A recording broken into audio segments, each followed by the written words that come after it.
Hey there, Geometry. It's Mr. Lamb coming to you with the Geometry Unit 1 quiz review. We'll be reviewing lines, angles, and doing quite a bit of constructions in this review. So let's jump right into question number 1. It says use the diagram below to answer the following questions. So we have 4 questions, A, B, C, and D. A lot of these answers, a lot of the answers to these questions are going to have multiple answers. So I'm going to just give you one answer, but understand that, yeah, you could have a lot of other answers as well. So part A says, name the plane shown above in 2 different ways. So one way to name it is by this little letter right there in the corner. You see that R? So I could name this plane R.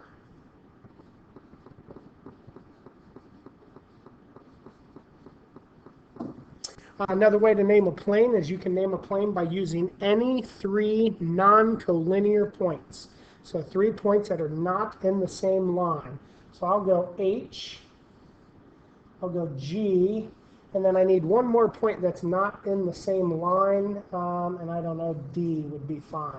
So I can name that by those 3 points. Plane D, H, G. Could go plane DHG. Again, several other ways that I could name those planes if I wanted to, but those 2 are just the 2 that I chose to use. Part B, name the line containing point P 2 different ways. So the line containing point P, and I don't even see a P on there.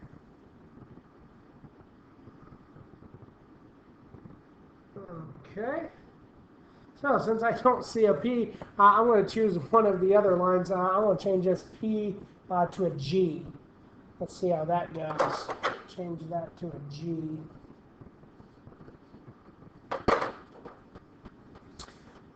So I could name this EG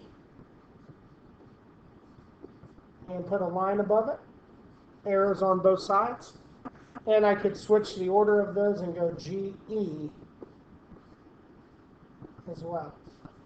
So naming a line containing point G 2 different ways, EG and GE.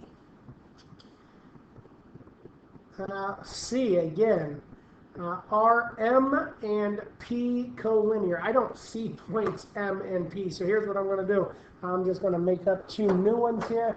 Let's go with R. Let's go, how about A and C? Are A and C collinear?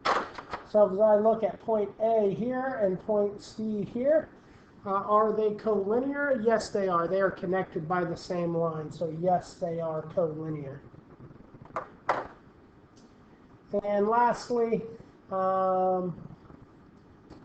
the last one, D, says are M and T coplanar. Again, I don't even see points M and T on here. So let's go with, how about D and F? Let's go with D and F. So our points D and F coplanar. And as I look at this, I see D right here. It's in plane R. F looks like it is outside of the plane. So I would say no, those 2 points are not coplanar. So D and F are not coplanar. All right, number 2, name the following angle 2 different ways. The best way to name an angle really is by 3 points. So angle, and I'm going to use 3 points, make sure that the vertex is in the middle. Well, in this case, vertex is G, so it has to be in the middle. So I can go F, G, H, and I could switch the F and the H. I could have said H, G, F as well if I wanted to. Another way to name an angle, you can name an angle by the number that's on the inside. So angle 8. And there is a third way, just so you know. The third way to name that angle is I could name it angle G just by the vertex. And remember, that works well on these kind of angles that are just out in the open by themselves. Number 3, using a compass and a straight edge, construct a copy of the given segment. So if I need to copy the segment, the first thing I'm going to do, I'll start with an arbitrary line. Make sure there's a point at one end of the line. bring in, there it is, my compass. My trusty compass, by the way. And in order to copy a segment, I'm going to go the point of my compass at one end. I open it up to the length of the line, so right there. That's how wide that segment is. Keep the compass the same, and I just drop it down over here. Put it on the left point that I've created. Swing the arc. And that would be my second point. So if I were labeling this AB, that's point A, there is point B. Things I'll be looking for on the quiz. Here's what I want to see. I want to see this construction mark right here, that little arc. I am going to be looking for that. If you do not have that mark, you're not going to get credit. So make sure that I see that mark right there. All right, that is very, very important. Number 4, using the compass and straight edge, copy the angle. So, very similar to copying a segment, I'm going to start with a line. And I'm going to put a point on that line.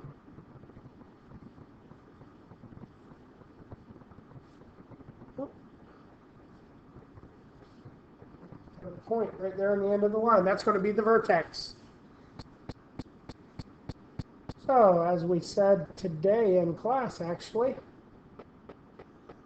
I'm going to swing that first arc, that little starter arc. Oh, actually, let me, I want it to actually touch my sides. So make sure it touches both sides of the angle. And let's put that starter arc down here as well. All right, so the new angle has the starter arc. Now I need to measure how wide is that arc.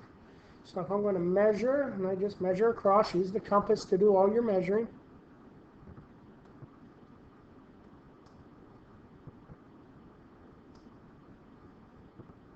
A little more. Right there. Oh, come on. And you guys think it's hard with an actual compass. You should try this computer compass. So I'm going to use my compass to measure from end point to end point. And slide that guy over here. Right about there. And make it up. Now I have two things that I need to connect. I need to connect the X right there with the end point.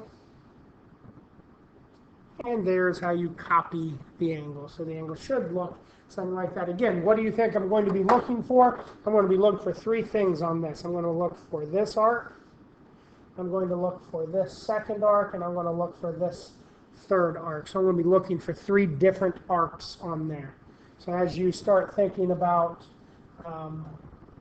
what things are you going to get points for, those are going to be the things that I'm looking for. I am looking for those construction arcs. Number 5, using the compass and a straight edge, construct a line that goes through the given point and is parallel to the segment. So a couple of different ways that you can do this one. First one, however, is put an arbitrary line on your paper that goes through the line and through the point. And now what I'm going to do is I'm just going to try to copy an angle. So I'm going to try to copy this angle right here. And I'm going to try to copy it down here. That's my goal. My goal is copy that angle down there. So let's take a look at, nope, wrong button, sorry about that. Let me get a compass in here. All right, so how do I copy an angle? Well, we just said it. I'm going to swing that arc. First arc right there. And let's make sure that I copy that arc right there. So I have that same arc. Now I have to measure how wide that arc is open. Close. It's like about right there. That's close. So this arc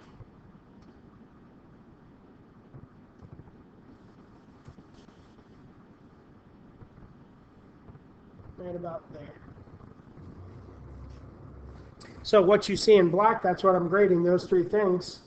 I'm looking, well, actually four. I'm looking for the green line, and I'm looking for those three sets of construction marks. Put the parallel line in. Should go through the point and through the X. That's pretty close right there. That's probably a little better. So connect the open point to the X. Number 6. Using a compass and straight edge, put in a perpendicular bisector. Perpendicular bisectors, just like any, it's just cutting this segment in half. I want to start with the point of my compass on one end point and stretch at least halfway. Anything over halfway is fine. And I'll put an arc. Come back to the other end point, and I'm going to do the same thing. Make sure my two arcs cross one another. My two arcs cross. And the perpendicular bisector is what I will get when I connect those two arcs. So I connect these two arcs. There's my perpendicular bisector. Again, what will I be looking for? I'll be looking for the construction marks found in blue, those two construction marks, along with the orange perpendicular bisector. Number 7 wants us to put in an angle bisector. So an angle bisector, a lot like copying an angle. It is a lot like copying an angle in the way that I will start by putting that arbitrary arc that crosses over. So make sure it crosses over both sides. Ooh, that is not even there. Now it's on there. Wasn't even close to the vertex. So I put that first arc on there. Now, a lot of you will not even change your compass, and that's fine. I'm going to use the 2 points created by the side and the arc. And I'll put an arc in the middle from one, and an arc in the middle from the other. And they should cross one another. And once they cross one another, I connect the vertex to that X. The vertex through the X. And that is how you bisect an angle. So as I look on this one, what things will be graded? I'll be grading to make sure that you have that initial swing arc. I'll make sure that you have the X made by the other 2 arcs, plus connecting the vertex to that X. And the final page, using a compass and a straight edge, construct a like, I'm sure that means line, a line that is perpendicular to the segment below that passes through the given point. All right, this is another one. This one's actually pretty easy. The only thing you have to do, there is a first step, and that is put the compass on the point. Open it up wide enough that you can make an arc that crosses this thing twice. All right, so compass on the point, arc touches the line segment twice. Then you use those 2 points. So I'm going to put those points in red right now. And I'm going to create a perpendicular bisector between those 2 points. So let me change the compass to green. All right, and now if I were to pretend that this is a perpendicular bisector, and the only segment that matters are the 2 red endpoints. Make sure you're over halfway between the 2 red endpoints. So here, this is over halfway. I make an arc. Go to the other endpoint, make an arc. And then I connect those 2. Once I connect those 2, it will as well go through that point. I'm going to have to move this a little bit. It's pretty close right there. Again, remember, constructions aren't going to be perfect, but they should be pretty close. What am I looking for when grading? 1, I want to make sure that you put an arc across the given line. That gives you 2 equidistant points. Then I'm going to look to see that you do a perpendicular bisector. And finally, number 9. I believe number 9, no, I think there are 10. Yeah, number 9. Number 9 is just like number 8. Really it is. Don't think this is different. The only difference is the point is on the line. So, okay. Again, and I'll go to black. The last time we said put your compass on the point and make an arc. All right, compass on the point, make an arc. There you go. I did it again. It's the same thing. Now you have 2 endpoints. I'll put them in red again. So we did it again. And then I'm going to use those 2 endpoints and I'm going to create a perpendicular bisector. So go into one, make sure you're over halfway. I am. And I know where the halfway is. It's the dot. So I'm over halfway. Make an arc. Over here. Make an arc.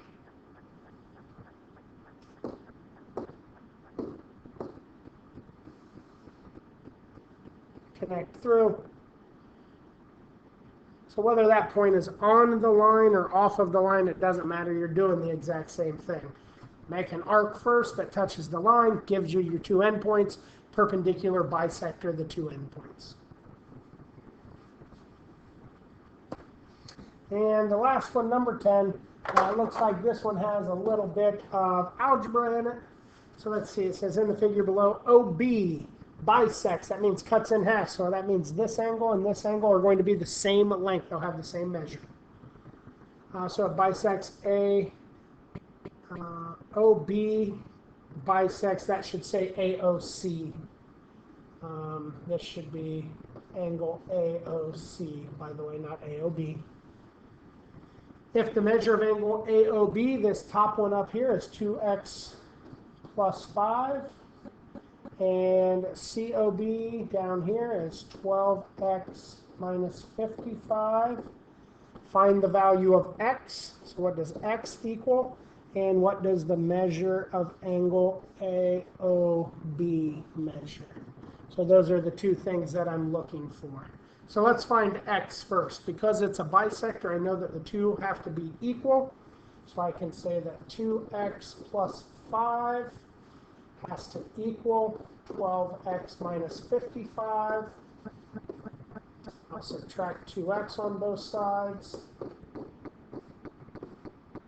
So 5 is equal to 10x minus 55.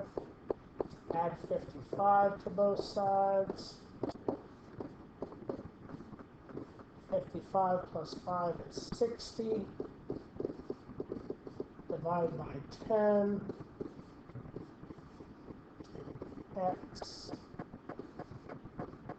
is equal to 6. So x equals 6. And then to find AOB, it tells us AOB is equal to what? 2x plus 5? Well, that is 2 times 6 plus 5. Well, 2 times 6 is 12. Plus 5 is 17. And remember your labels, degrees. So the measure of angle AOB is 17 degrees. And if you were to check BOC, it would also be 17 degrees. And then AOC, the big angle, you could add those 2 degrees together, 17, 17, and get 34. That is the end of your review. Hopefully this video has helped you, and expect more in the future. Thanks a lot, guys.